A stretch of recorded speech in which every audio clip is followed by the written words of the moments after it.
महत्त्वाची बातमी समोर येते राजकीय वर्तुळातून। वायकरांच्या क्लीन चिट वरून विरोधकांनी आता भाजपला लक्ष्य केलेलं आहे। तर भाजपकडे वॉशिंग मशीन आणि कमळ छाप पावडर असल्याची खोचक टीका विरोधी पक्षनेते विजय वडेट्टीवार यांनी केली आहे। तर वायकरांना मिळालेल्या क्लीन चिट बद्दल नवल वाटत नाही अशी ही प्रतिक्रिया नाना पटोले यांनी सुद्धा दिली आहे।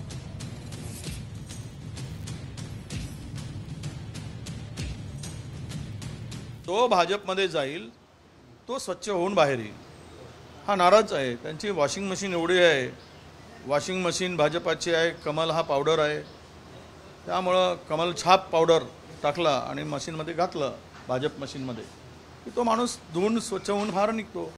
ईडी आणि सीबीआयच्या माध्यमातून त्या कार्यकर्त्यांच्या माध्यमातून ते राजकारण कसं करतात, त्यांच्याकडे गेलं की वॉशिंग मशीनमध्ये धुतलं जाते, हे आपण अनेक चित्र पाहिलेले आहे। त्याच्यामुळे मला आता ही चर्चा फार काही महत्त्वाची आहे असं मला वाटत नाही, कारण एखादी घटना झाली तर आपण मान्य करू। भ्रष्ट लोकांचा सरदार आज देशामध्ये कोण असेल तर नरेंद्र मोदी आहे, हे आता देशातल्या लोकांना कळलेलं आहे। त्यामुळे मला असं वाटतं की वायकरांचा प्रश्न हा फार आता घेऊन चालवा